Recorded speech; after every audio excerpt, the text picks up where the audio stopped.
We ended up not being able to take our luggage out the 6 floors. Just couldn't do it. So we ended up finding a hotel near the train station, and we were able to rent for €5 we put our carry-ons in the hotel and just used our backpack for everything else, because it was just I think it was just a one night or a 2 night.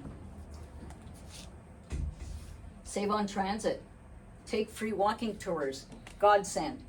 Savavatus is a company I use all the time. They have stellar tour guides. They know what they're talking about. They're educated, they're excited, they're passionate, and you learn a lot. It's usually the tours go about 2.5 hours.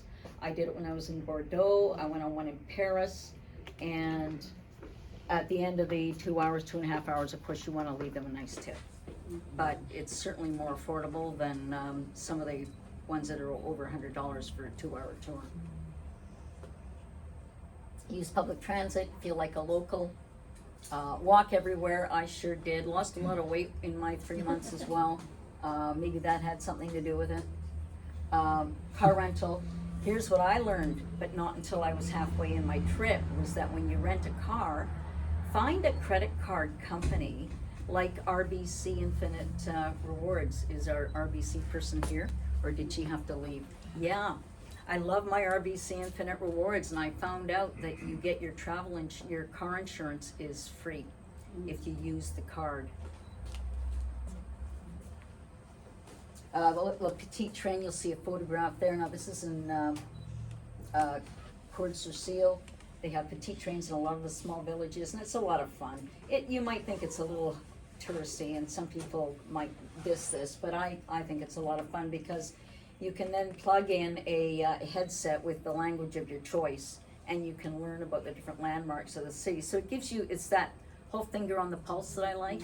I want to know what a city's like, what makes them tick, and being on a little petite train helps you do that. Save on tourist sites.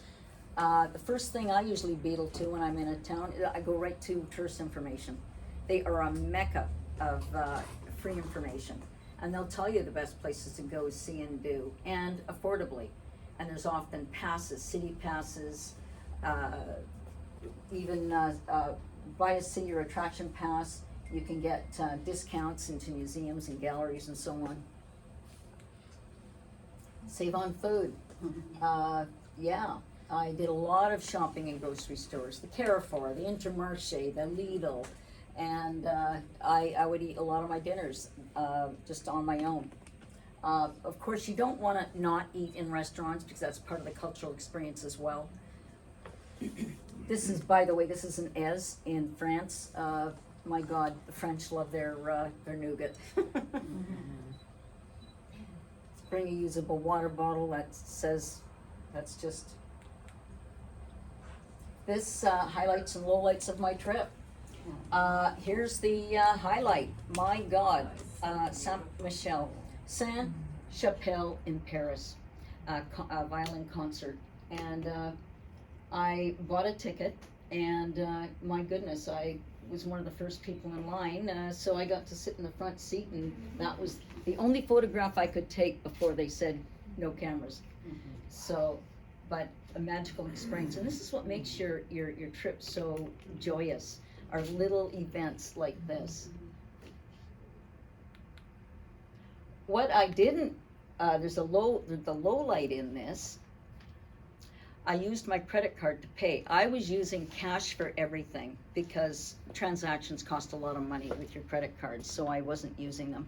I had a lot of cash Vancouver when I was traveling, but then I had to also get more cash when I was in Nice. That's fine, but I had to use my credit card. It was the only way they would let me pay for it, and somehow my credit card went missing that night, and I lost my credit card, and I didn't know until the day after, the 2 days later, and I'm looking at I went into my bank statements, and I'm going, what are these payments? Long story short, thanks to RBC, they took care of me. They canceled all of those fraudulent charges. Another thing when you're traveling, make sure you have your numbers. so that when you're in France, you know what numbers to call. I made the mistake of calling what I thought was just, it's a collect call. No problem. Are you kidding me?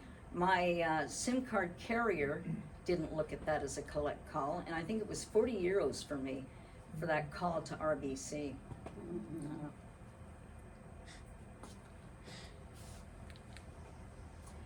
When a pet sit cancels, which as I explained to you, it happened to me once. You have to know that it's going to cost you a little bit more money to stay in an Airbnb. I talked about this morning with you, Christian. This is 55,000 BC. These people lived in these rock formations, and this is in the Dordogne, about 10 minutes from a pet sit that I was looking after a beautiful golden retriever called Bella, and a cat named Misha. But wow, I can't even begin to tell you that experience of being here and going inside this and seeing the 55,000 BC. Oops, sorry, I'm going back. Oh, this a low light, and that was the getting my UPS, my new credit card to my location. Well, I was no longer in Paris when all of that happened. I was now in the middle of godforsaken nowhere in the Dordogne, a little town called Sergiac, but even in Sergiac it's in the middle of, it's like the nowhere. And I did need a car when I pet sat here. Thank God this guy finally found it. I had this little notice on the outside of the little entrance to my place to let him know, don't go right because that's somebody, go left. Restez au gauche.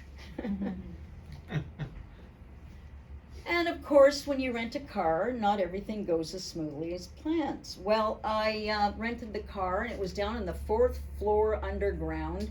Probably not the best place not the best rental company, Rentscape from France. I ended up not realizing that it's one of these corkscrew, you have to put your car around that way. Because when I came up and I noticed, there's a whole parking garage. No, there was an embankment right there, so that's the result of that embankment. But again, thanks to RBC, my car insurance was covered.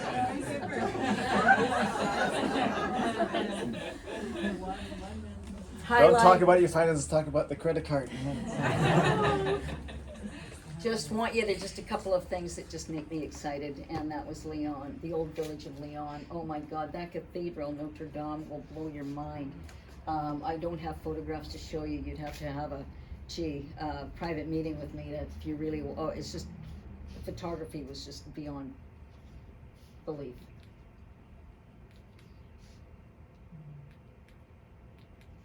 Is that it? Are we at the end? There's nothing else? Okay. Oh, I'm so upset because I could have showed you some really juicy photographs. But at least I hope I wet your whistle. Yes. Anybody got any questions? I got to tell you, I came back. I will one thing I will say. I'll catch your question in just a minute. One last little thing I'll say. I came back and I felt as though I was floating on a cloud. That's what happens when you're traveling for 3 months. You look at your city. I was born in Vancouver, but you look at your city differently. Mm-hmm. You look at things differently. You see things differently, and you go, oh. And it's a really interesting experience. So. Yes, you have a question. I guess I'm just curious. Did anything in all your pet sitting experience, did anything ever go wrong with the pet? Did you ever have to call a vet? I was lucky. Now that is the one thing about having the plan that I had, was there was a vet number I could have called. I never used it. Is that for RBC? Well, talk about a plug for RBC. Not intentional, okay. It just, so funny. Yes, I had an experience one night. I was pet sitting in the Dordogne and bonding with Bella. I would look at, they said 20 minutes, 20 minutes, half an hour, once a day, you're fine. No, the dogs love to be walked. And I knew that. So at night, I left it a little later, had a nice chat with the pet owner after the fact.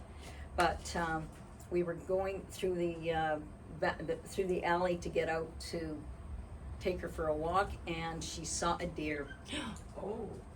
and she went absolutely Oh. berserk. It was crazy nuts. Tried to calm her down that whole night. She was just on a rail, barking. The neighbors, I'm wondering what they thought. It was pretty bizarre. But yeah, all night I wouldn't let down. So the pet owner got involved and said that she wanted to introduce me to two people, which I befriended, her friends, that had dogs that Bella knew, and that did a lot to put Bella in a much happier frame of mind, and it settled her down a lot. But yeah, that was a pretty bizarre situation. But other than that, no, the dogs and the cats, it went well. But it could go wrong, and they do give you, the pet owner will give you phone numbers to call or neighbors to contact, etc. The only issue gets to be when you're in France and they're this French and you speak English. So there's that. A lot of people, especially vets, often do speak English, but you just, there is that little thing you have to worry about, the language issue. So if you do need to go to a vet, does the owner pay for that? The owner pays for it, absolutely. Yeah. Yeah, I've never had to worry about it. Yes, Judy? Sorry, did you want to go into how, what kind of steps, what kind of things do you include in building up your profile on Well, I that think, intro profile? yeah. Well, and I know that because you were you were in those shoes as well, to making sure that it sounded good, it sounded right. You obviously talk from your heart. It's got to be authentic. That'll go a long way as to who you are, what you do, etc. But you want it to be all about them and how you're going to serve their pet, and it's all about letting them know that you have pet experience. And if you don't have a lot of pet experience, can you look at your circle of people that can refer you, that maybe you have in the past had a pet sitting experience of some sort, or had a pet, and you can draw from that. And that's what we did last year when we didn't have any referrals. I was lucky, I was with Marcy, who did have, she probably every couple of months was pet sitting her sister's Labradoodle. Yes. So I'm someone who needs help to declutter. Maybe Michael can hook me up with someone. But when you're renting out your apartment for 3 months, what are you doing with your personal belongings? Like, That's a really good question. And you don't always know, and this is another lesson I learned, and not all the places are nice. When I was in Paris, you think, oh, Paris. I was about a half hour outside of Paris, and I walked in and I could smell cat pee the minute I walked in. That was not pleasant. I did everything I could do to try to offset that, and I had the same experience in London. And her place was cluttered.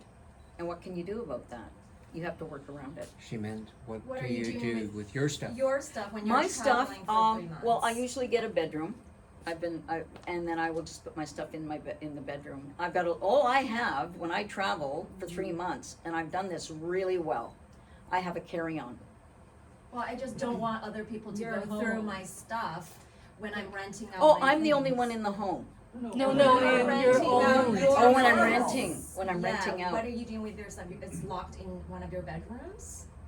Personal effect. Your things. Yeah, when I'm renting out like an Airbnb. No, your place on Fairview When Slopes. you're in your Pardon me. Okay, the light bulb finally went on. Flash. Took me long enough. That's a super good question, and that's why you get paid the big bucks to rent out, because it's a hassle factor. It'll take you a whole weekend. You have to take all your clothing away. I have a storage locker downstairs. Okay. That goes down there, you're right. I declutter like crazy, and I actually like having a simple Zen space myself anyway. All that goes downstairs. Anything in my bedside table, that all goes away so that they can move in. I can do that for 3 months, I just won't do that for 2 weeks, right? Right. It's just not worth it, it's too much, it's very time consuming to do that, because then you have to bring it all back up. Thanks for that question. Question more about your renting your place again. Strata allow you to rent for 3 months? Is a requirement from bylaws? Yeah, well, you can rent less than that now, I think our bylaw, but I think it can be 2 months. But I rent for 3. And you also have to fill out a Form K, well, for your strata, if you own. If you rent, it's a different story. You have to get permission from your landlord, of course, if you're gonna rent. Not to say that you can't, if you're a renter, yeah, you bet you can, but just get permission from your landlord. But yeah, I'm not sure if the 3-month minimum is there. I do 3 months because I don't wanna have to futz about with the provincial government. And one last question, Len? Okay, so Madam Laurie, what was your all-time favorite moment? That's always a hard question. That is, Well, I yeah. could say so many, but I wonder if there's one that really. Kara really Lee stood travels out. extensively, and it's an extremely hard, you know what, the whole is great in the sum of its parts, that's all I can say. I came back to Vancouver in a bubble, it takes you away from yourself, it makes you look at things differently. I almost brings tears to my eyes when I think of where I went. And I'm sorry I didn't give you my little map, it's too late now, because we're wrapping this up. But my map, I was all over France, and little towns that you didn't even hear about. My God, the people I met there would say, "Oh, have you been to Court-sur-Seal? Oh my God, yeah." And yeah, what? I didn't know what that was, and that's just a magical little place. You walk up a hill and you're in the middle of 15th century France. I was in, probably the highlight would have been Chauveau Caves. And that was, we're going back to 35,000 BC. And these are the paintings of artists that go back to even further than the Lascaux Caves, which was about a 10-minute drive from where I was pet sitting. But Chauveau, and they're about an hour and a half north of Avignon. And you go in, you can't go into the original cave, but they make a really, really good facsimile of the original cave. And you look at these paintings and you are blown away by, these are people, our predecessors from the Paleolithic period that were painting on walls, that were artists. Anyway, that was probably, I would say, my highlight. Thank you. And one of the highlights is being really interacting with locals rather than the tourists. 100%, that's the thing about pet sitting as well. You're in somebody's home, you're in somebody's residence, you get to meet the neighbors. It turns it into a different experience from being a tourist. Thank you, everyone. And I'd like to bring up Robert, and Robert is